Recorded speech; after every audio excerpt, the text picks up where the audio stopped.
पहनेंगे, ये जूते भी पहनेंगे, कोट सूट भी पहनेंगे, ये अच्छी बातें भी करेंगे, ये ज्ञानी भी बनेंगे, ये ब्रिलियंट होकर के हमें जगह जगह हर क्षेत्र में हमें चुनौती देंगे, हमें हमारे लिए चैलेंजेस बड़े होंगे। तो वो चाहते नहीं, वो रेस में अकेले गधे दौड़ना चाहते हैं और घोड़ों को लाने से पहले उनकी टांगें तोड़ देना चाहते हैं। 75 साल के दौरान महिलाओं को कितनी आज़ादी मिली है और कितनी तरक्की करी है देश में? महिलाओं की यही तरक्की है कि अभी आपको मणिपुर की घटना, जहाँ पर महिलाओं को नग्न करके घुमाया जाता है, उनकी परेड निकाली जाती है और लोग वीडियो बनाते हैं, सीटी मारते हैं, तालियां बजाते हैं, ये महिलाओं को आज़ादी मिली है। एक महिला जो एडिशनल जज होती है वो अपनी इच्छा मृत्यु की मांग करती है, यहाँ तक महिलाओं को आज़ादी मिली है। एक महिला जो बिल्किस बानो होती है, जिसके अपराधियों को बाइज्जत बरी कर देता है और कोर्ट बाइज्जत बरी करके फिर बाहर का समाज उनको आके मालाएं पहनाता है, महिलाओं को इतनी इज्जत मिली है। संविधान ने जो वास्तव में महिलाओं के लिए विशेष अधिकार दिए, वो विशेष अधिकार इस देश के अंदर ना तो समाज ने एक्सेप्ट किए और ना ही सरकारों ने एक्सेप्ट किए। इस देश के खुद नेता जो संसद में बैठे हुए हैं, जिसमें से 40% नेता ऐसे हैं जिन पर रेप के केसेस लगे हुए हैं, जिसमें से घूसखोरी, भ्रष्टाचारी और अन्य कई कुछ नेता तो ऐसे जिन पर 10 से 15 अलग अलग धाराओं में मुकदमे दर्ज हैं, अलग अलग मुकदमे दर्ज हैं। तो जो जब रेपिस्ट इस देश संसद के अंदर बैठे हैं, विधानसभाओं के अंदर बैठे हैं और जुडिशरी में जो एक महिला जज जो है अपने लिए इच्छा मृत्यु मांग रही है, ये कहती हो कि जो उसका जो सीनियर जज है, जो डिस्ट्रिक्ट जज है, वो उनके साथ में प्रताड़ना करता है, मानसिक और शारीरिक, इसलिए वो इच्छा मृत्यु मांगती है। तो इस देश के अंदर जब सिस्टम में बैठे हुए लोग रेप के समर्थक हैं, इस देश के अंदर जब धर्म में बैठे हुए लोग रेप के समर्थक हैं, इस देश के अंदर जब हमारी मूल व्यवस्था में, जब हमारी पूजा पद्धति और हर चीज में ऐसे लोग शामिल हैं, हम इंद्र को पूजते हैं, हम ब्रह्मा को पूजते हैं। इंद्र ने अहिल्या के साथ दुष्कर्म किया, भेष बदल कर, जब ऋषि चला गया बाहर, जब हम उनको देवता मानते, पूजा करते हैं, हमारी मूल जड़ में महिलाओं के प्रति हिंसा है। राम अहिल्या को ठोकर मार के पत्थर से इंसान बनाते हैं, क्यों? क्या तुम हाथ नहीं लगा सकते थे? इसका मतलब कि पत्थरों को, महिला चाहे पत्थर की हो, महिला चाहे जीव हो, जिसमें सजीव हो, जान हो, वो हमेशा पुरुष की ठोकरों की है। लेकिन संविधान महिला को इक्वलिटी देता है। यहाँ जो सामाजिक व्यवस्था वो महिला को पैरों में रखती है और भारतीय संविधान इसकी इजाजत नहीं देता। इसीलिए जब महिला के साथ जब उत्पीड़न होता, संविधान उसकी सुरक्षा में खड़ा हो जाता है। 75 साल के गणतंत्र के दौरान राम मंदिर बन गया है। हाँ, राम मंदिर तक की दौड़ हमारे लोगों में बहुत ज्यादा रही। राम मंदिर बन गया, कोई बीमार ना पड़ना भाई। अब इस देश के अंदर राम मंदिर से ही आप जाकर के रोटी खा लेना। राम मंदिर में जब बच्चे बीमार हो तो वहीं ले जाना, और जब आपके अंदर आपके भाई भाई में झगड़े हो तो कोर्ट मत जाना। कोई आपके ऊपर एट्रोसिटी का एक्ट वो करे, एक्शन ले, तो आप कोर्ट मत जाना, आप थाने मत जाना। आप थाने जाना छोड़ दो, कचहरी जाना छोड़ दो। मैं तो खासकर उन दलितों से कह रही हूँ जो राम मंदिर की दिवाली मना रहे थे, भाई तुम अब कोर्ट मत जाना, कचहरी मत जाना, थाने मत जाना, अस्पताल मत जाना, अपने बच्चों को स्कूल मत भेजना। राम मंदिर जाना, वहीं पर भजन जपना और राम मंदिर के बाहर बैठ के भीख मांग लेना, क्योंकि तुम अंदर जाके पुजारी तो बन नहीं सकते, बाहर बैठ के भीख ही मांग सकते हो। ठीक है, 75 साल में गणतंत्र हो गया भारत, लेकिन अभी तक कोई दलित प्रधानमंत्री नहीं बना है, चीफ मिनिस्टर बन गए हैं, और कितना इंतजार करना पड़ेगा? देखिए, इसके लिए तो कहीं ना कहीं इन नेताओं का ही दोष है। मैं इसमें उनका दोष नहीं कहूंगी। अगर प्रधानमंत्री नहीं बन रहा है दलित, तो ये प्रधानमंत्री ना बनने की इनमें इच्छा शक्ति है। ये अपनी इच्छा शक्ति और अपनी एकता जो ये जब तक स्थापित नहीं करेंगे तब तक ये प्रधानमंत्री नहीं बन सकते। और मैं, जो आपने दलित शब्द लिया ना, दलित राष्ट्रपति बन जाए, दलित प्रधानमंत्री बन जाए, दलित देश का कितनी भी बड़ी शक्तिशाली पावर या चीफ जस्टिस बन जाए, जब तक उसके अंदर अंबेडकर राइट मूवमेंट की विचारधारा नहीं होगी, वो इस देश का भला नहीं कर सकता। बात है अंबेडकर राइट, बात है मानवतावादी की, बात है तर्क बुद्धि की, बात है कि जो अपने विवेक का इस्तेमाल करता हो, दूसरे के हाथ में अपना रिमोट देकर नहीं बैठा हो। इस देश के अंदर राष्ट्रपति बन गया, राष्ट्रपति के पद से तो ज्यादा कोई महत्वपूर्ण पद नहीं है। कई बार राष्ट्रपति बना दिए गए, दलित भी बना दिया, आदिवासी भी बना दिया, ओबीसी भी बना दिया, लेकिन ऐसे ही बनाए हैं जिन्हें मंदिर में घुसने की जगह नहीं दी, जो सीढ़ी पर बैठ कर पूजा करके आए, जो मंदिरों के गर्भगृह में नहीं जा सकते। आज इस राम मंदिर की जब प्राण प्रतिष्ठा हो रही है तो प्रधानमंत्री जा रहे हैं, और प्रधानमंत्री जो सम्मान पुरस्कार है उसको जो है राष्ट्रपति द्रौपदी मुर्मू जी बांट रही है वहां बच्चों को। तो ये इस देश के अंदर दलित का प्रधानमंत्री बनना कोई बहुत बड़ी बात नहीं है। आप किसी भी दलित को उठा लीजिए, बना दीजिए, बिठा दीजिए। आप गांव में आप देखेंगे दलित के नाम पे सीट है। मेरा एक ठाकुर साहब का नौकर है दलित, और दलित अपने नौकर का पर्चा भरवा दिया और नौकर को गांव का प्रधान बना दिया। आज तक मैं उस गांव में कई बार चली गई, मुझे ये नहीं पता कि असली प्रधान कौन है। मेरी बात उनसे होती थी और बाद में पता चला मेरी साइकिल से मेरी जो गाड़ी से टकराया था साइकिल लेकर के, मुझे बताया गया कि वही तो प्रधान है असली, जो आपकी गाड़ी से टकराया था। अरे मैंने वो तो पी के घूम रहा था। बोले यही असली प्रधान था, और इन्होंने अपने नौकर का पर्चा भरवा दिया क्योंकि दलित था और दलित की सीट थी। की। तो देखिए यहाँ तो इस देश के अंदर दलित बना दो, ओबीसी बना दो, ब्राह्मण बना दो, क्षत्रिय बना दो या वैश्य बना दो, किसी भी व्यक्ति को प्रधानमंत्री बना दो, जबकि उसकी सोच में, जब तक उसकी सोच में हम स्त्रियों के प्रति सम्मान नहीं होगा, जब तक उसमें मानवता नहीं होगी, संविधान को मानने का विचार नहीं होगा, इच्छा शक्ति नहीं होगी, तब तक वो इस देश का भला नहीं कर पाएगा। ये ऐसे ही सिस्टम चलता रहेगा। कुछ लोग कह रहे हैं कि संविधान को बदलने का टाइम आ गया है।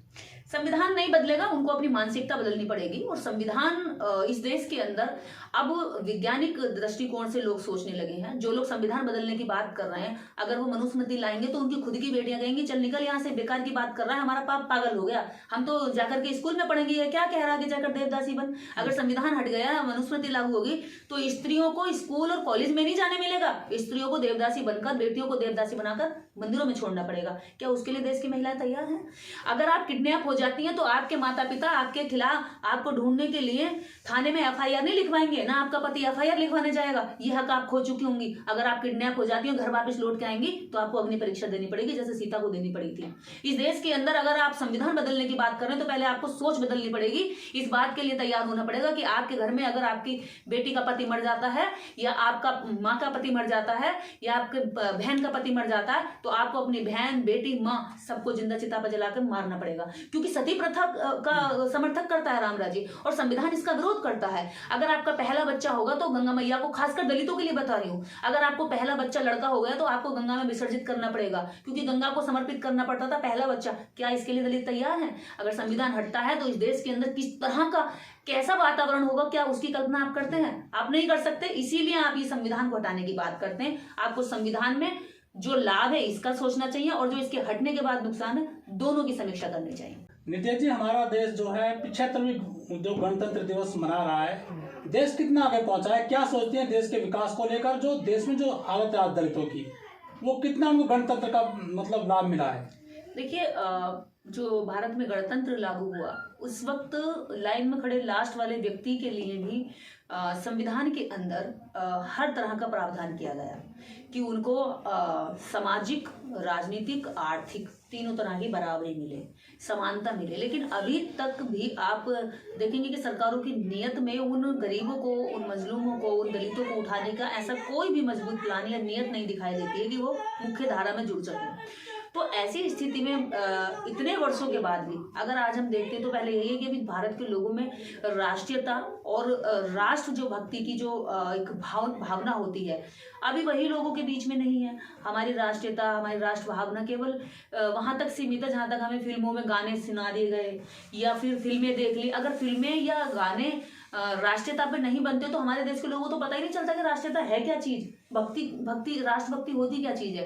क्योंकि सरकारों ने ऐसा कोई प्रोग्राम नहीं चलाया कि लोगों में राष्ट्रीयता आए, लोगों के अंदर एक दूसरे के प्रति प्रेम की भावना आए। जब हम अपने ही देश के लोगों से जाति के आधार पर घृणा करते हैं तो अभी हम राष्ट्रीयता नहीं सीखे हैं। जब हम किसी व्यक्ति से धर्म के आधार पर घृणा करते हैं या भेदभाव करते हैं तो अभी हमारे अंदर राष्ट्रीयता नहीं आई है। जब हम अपने ही देश की किसी बेटी या देश के किसी भी व्यक्ति के साथ हम लिंग भेद करते हैं या क्षेत्रवाद करते हैं या फिर भाषावाद करते हैं, तो समझ लीजिए कि अभी आप एक राष्ट्र नहीं बने हैं। राष्ट्र का मतलब होता है जैसे हम एक राष्ट्र, जैसे एक परिवार में सारे लोग होते हैं, ऐसे ही बड़ी इकाई राष्ट्र होती है। जैसे परिवार छोटी इकाई होती है, ऐसी बड़ी इकाई राष्ट्र होती है।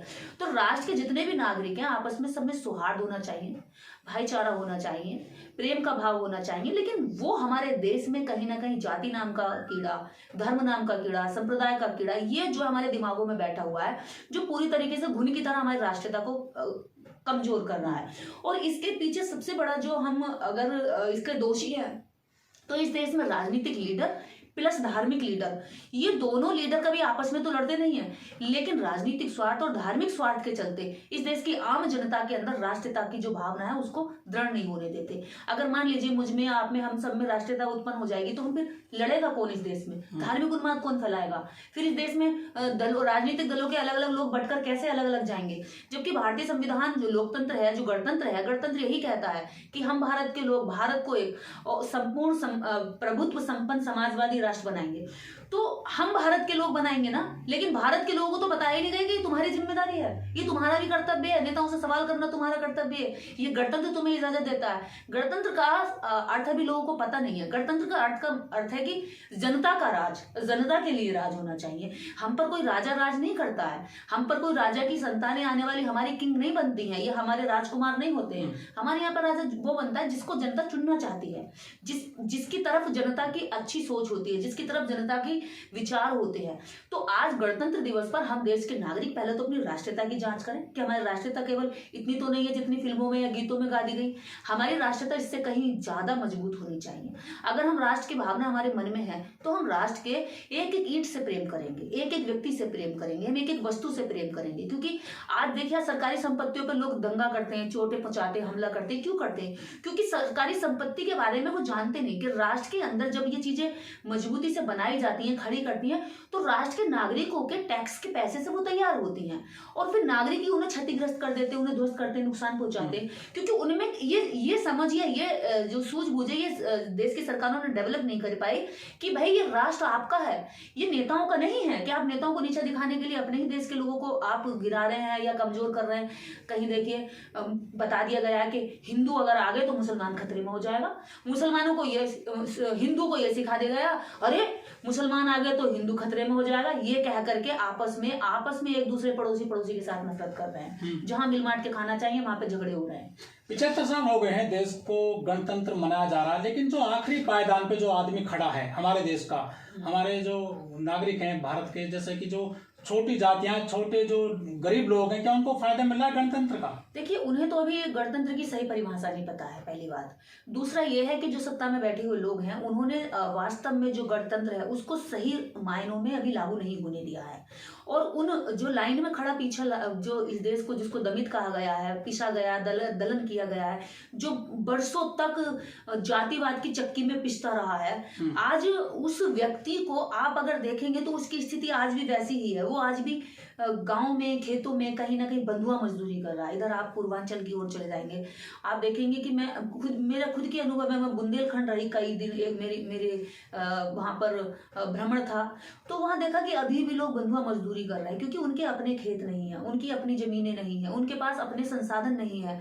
देश के शक्ति, संसाधन और स्रोत में जब बंटवारा नहीं हुआ है न्यायपूर्ण तरीके से, तो आप कैसे कह सकते हैं गणतंत्र? गणतंत्र का मतलब यही है कि जो गणमान्य लोग हैं, गण कौन है? इस देश की जनता, इस देश के लोग। और कौन इस देश की असली जनता है? वो भी इस देश का असली जनता है जो इस देश में सड़क पर रहता है, जो पन्नी पे रहता है, जो खेत में मजदूरी करता है, जो सड़कों पे झाड़ू लगाता है, जो हमारे सुबह घर आकर के कूड़ा उठा के लेके जाता है, जो हमारी सड़कें साफ करता है। उसका भी इतना ही देश है। जितना इस देश में अमीर का हक है, इतना ही इसमें गरीब का भी हक है। क्योंकि अमीरी और गरीबी के आधार पर भी भेदभाव नहीं हो सकता।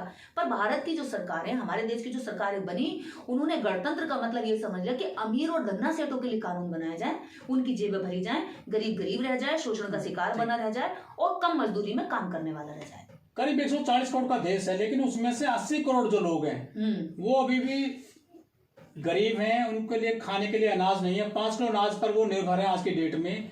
तो देश एक तरफ कहते हैं कि तरक्की बहुत कर रहा है, एक तरफ 80 करोड़ लोगों को अनाज नहीं है खाने के लिए। आखिर किसकी कमी मानते हैं देश में इस तरह का जो माहौल है, जो गरीबी बढ़ती जा रही है? देखिए इसके पीछे सबसे बड़ा कारण मैं मानती हूँ धर्मांधता, अंधविश्वास।